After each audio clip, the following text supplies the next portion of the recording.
ataupun tekanan dan pesanan. Tekanan dan pesanan. Untuk melakukan tindakan yang bertentangan dengan peraturan perundang-undangan serta kode etik penyelenggara pemilu.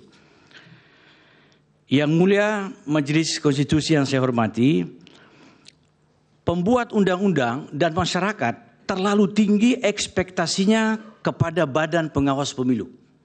Dengan indikator seperti ini. Pertama, Bawaslu mengawasi seluruh tahapan pemilu. Mengawasi persiapan, pelaksanaan, dan evaluasi. Yang kedua, Bawaslu menangani dugaan pelanggaran pemilu. Yang ketiga, Bawaslu menangani dan menyelesaikan sengketa proses pemilu. Yang keempat, Bawaslu menerima dan meneruskan kepada DKPP dugaan pelanggaran etik penyelenggara pemilu permanen, yaitu KPU dan Bawaslu, sampai tingkat kabupaten kota. Menangani dan memutus dugaan pelanggaran etik jajaran penyelenggara ad hoc. Yang kelima, Bawaslu menerima dan meneruskan dugaan pelanggaran lainnya terkait pemilu kepada lembaga atau instansi terkait. Atas kewenangan yang terlalu besar dalam undang-undang itu, Bawaslu RI sekarang ini sudah mencoba membuat sebuah regulasi yang kira-kira bisa menjadi daya dukung dalam rangka menjalankan peran-peran tersebut. Antara lain, Bawaslu telah menetapkan peraturan Bawaslu nomor 5 2022 tentang pengawasan penyelenggaraan pemilu. Yang kedua, peraturan Bawaslu nomor 7 2022 tentang penanganan temuan dan laporan pelanggaran pemilu. Yang ketiga, peraturan Bawaslu nomor 3 2003 tentang sentra penegakan hukum terpadu pemilu. Yang keempat, peraturan Bawaslu nomor 9 2022 tentang tata cara penyelesaian sengketa proses. Dan yang kelima ini sudah ada revisinya gabung dalam peraturan nomor 7 tahun 2022. Sejumlah regulasi yang menguatkan peran Bawaslu. Ya. Yang keenam adalah peraturan Bawaslu nomor 8 tahun 2022 tentang penyelesaian pelanggaran administratif pemilu. Bahkan Bawaslu RI telah melengkapi dengan terbitnya sejumlah petunjuk teknis. Antara lain keputusan Bawaslu nomor 169 dan seterusnya tahun 2023 tentang petunjuk teknis penanganan pelanggaran pemilu. Apa itu pelanggaran pemilu? Kalau kita buka referensi terlalu banyak penjelasan dari para ahli. Tapi saya mencoba memberi makna tersendiri berdasarkan hasil kajian dan hasil penelitian saya. Pelanggaran pemilu adalah tindakan yang bertentangan, melanggar atau tidak sesuai dengan peraturan perundang-undangan yang mengatur mengenai pemilu. Nah, ini kita tahu ada jenis-jenis pelanggaran pemilu. Ya. Pertama, pelanggaran administrasi dan administrasi terstruktur, sistematis, dan masif, yaitu pelanggaran yang meliputi tata cara, prosedur, mekanisme yang berkaitan dengan administrasi pelaksanaan pemilu dalam setiap tahapan penyelenggaraan pemilu, di luar tindak pidana pemilu dan pelanggaran kode etik, dan pelanggaran administrasi TSM.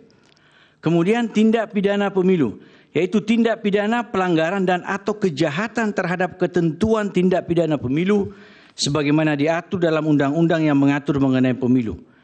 Tindak pidana pemilu diproses, ditangani, dan dinilai serta diputus oleh forum sentra Gakumdu yang tidak hanya terdiri dari Bawaslu tapi juga penyidik kepolisian dan penuntut kejaksaan. Lalu dugaan pelanggaran kode etik yaitu pelanggaran terhadap sumpah janji.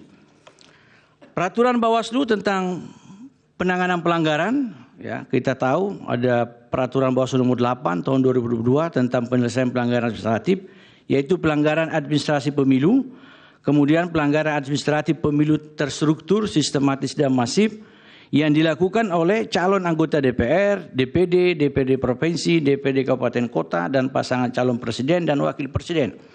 Penyelesaian dugaan pelanggaran administrasi pemilu dan dugaan pelanggaran administrasi pemilu TSM dilaksanakan oleh Bawaslu dengan prinsip cepat, tidak memihak, tanpa biaya, dan dilakukan secara terbuka.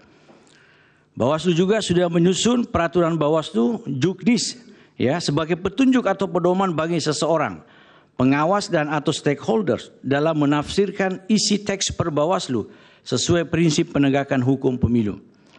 Beberapa prinsip penegakan hukum pemilu dalam penyusunan per Bawaslu antara lain berorientasi pada perlindungan hak politik, memberi kemudahan kepada peserta pemilu dan masyarakat, menyampaikan progres dan atau laporan, aksesibilitas kepada pelapor atau masyarakat, dan proses penanganan pelanggaran yang transparan serta akuntabel.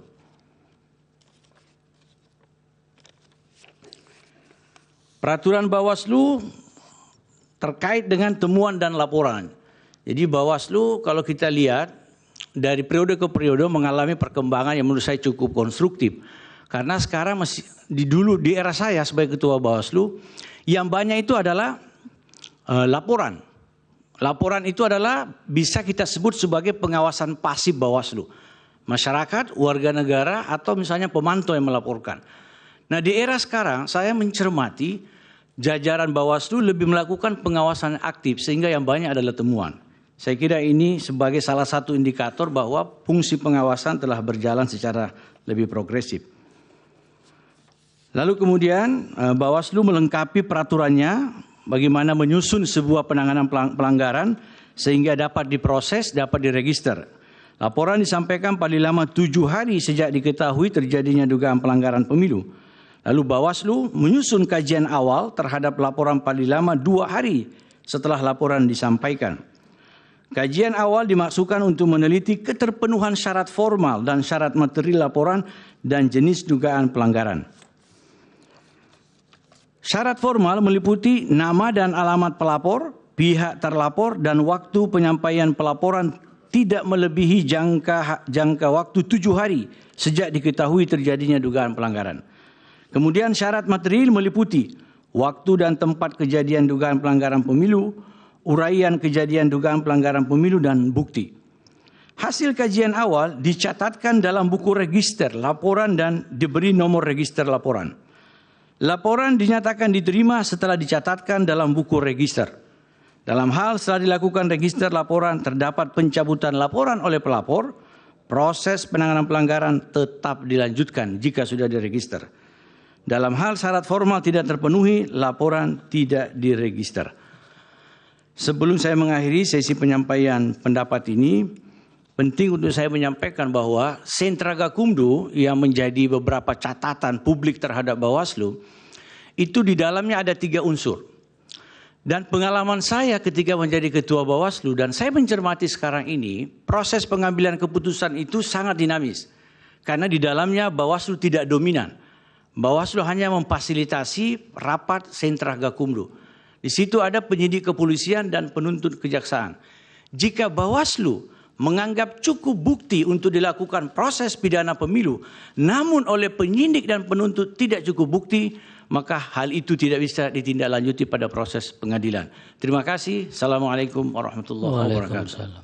Dari Bawaslu ada yang ditanyakan ke ahlinya? Ada yang mulia. Silakan. Terima kasih yang mulia atas kesempatannya. Tadi ahli sudah menyampaikan berkaitan tentang tugas dan kewenangan Bawaslu. Kemudian selain mengawasi tahapan, kemudian juga melakukan proses penindakan terhadap dugaan pelanggaran. Yang perlu menjadi penajaman buat kami Bawaslu, pertama ketika teman-teman penyelenggara pemilu Bawaslu dalam menjalankan tugas dan kewenangannya, kemudian juga tadi sudah disinggung oleh ahli merujuk kepada adanya dugaan pelanggaran, Bawaslu punya peraturan Bawaslu, Perbawaslu 7 tentang temuan dan laporan. 2 pintu temuan dan laporan ini ketika ada laporan merujuk ke Perbawaslu 7 di ketentuan pasal 14, kita punya waktu 2 hari untuk melakukan kajian awal.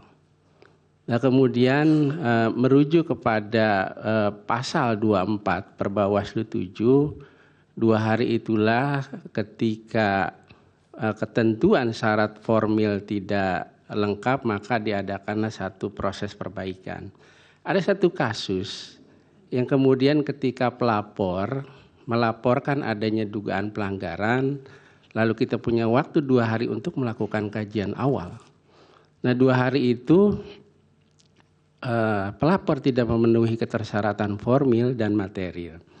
Lalu kemudian kita mengeluarkan satu status pelaporan kepada pelapor untuk tidak diregistrasi terhadap status pelaporan tersebut. Karena tidak diregistrasi terhadap syarat formil material, lalu kami dilaporkan oleh DKPP. Di keterangan kami di DKPP ketika disidang oleh DKPP berkaitan tentang tidak memenuhi syarat material, izin yang mulia saya perlu sampaikan ini. Pada saat itu kita disidangkan oleh DKPP, kemudian juga diproses berkaitan keterangan tidak memenuhi syarat material.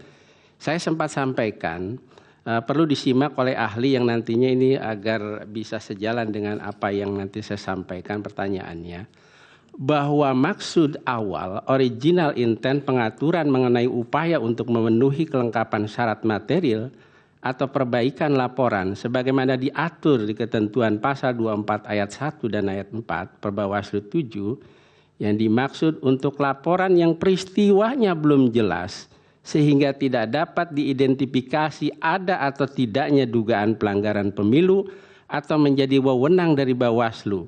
Namun dalam konteks laporan, Bawaslu berpendapat berdasarkan bukti-bukti yang ada, peristiwa yang dilaporkan telah jelas dan tidak terdapat peristiwa dugaan pelanggaran pemilu. Kemudian saya sempat sampaikan juga di hadapan di DKPP. Pertanyaannya apa sih Pak Puadi? Ya, penekanannya ini hakim ini saya perlu sampaikan ini juga. Ya, tapi tanyakan saja karena kan Ya. bukan ini sebagai semacam upaya. Pertanyaannya adalah karena kita dilaporkan di DKPP, kemudian mengeluarkan putusan yang dikeluarkan oleh DKPP berkaitan tentang Bawaslu, kita dalam putusannya itu bahwa kita mendapatkan peringatan. Nah, apakah tindakan yang dilakukan oleh DKPP memproses laporan pelapor yang berkaitan tentang tidak memenuhi syarat material tersebut sudah tepat? Atau dapat disimpulkan tindakan DKPP mengintervensi kewenangan Bawaslu yang jelas-jelas sudah diatur oleh Undang-Undang 7 tahun 2022. Terima kasih. Baik. Dari pemohon? Pak Heru yang bertanya, dari tadi belum bertanya. Baik, Yang Mulia. Terima kasih. Kami akan berbagi pertanyaan dengan rekan yang lain. Silakan. Izin bertanya langsung. Jelajahi cara baru mendapatkan informasi. Download Metro TV Extend sekarang.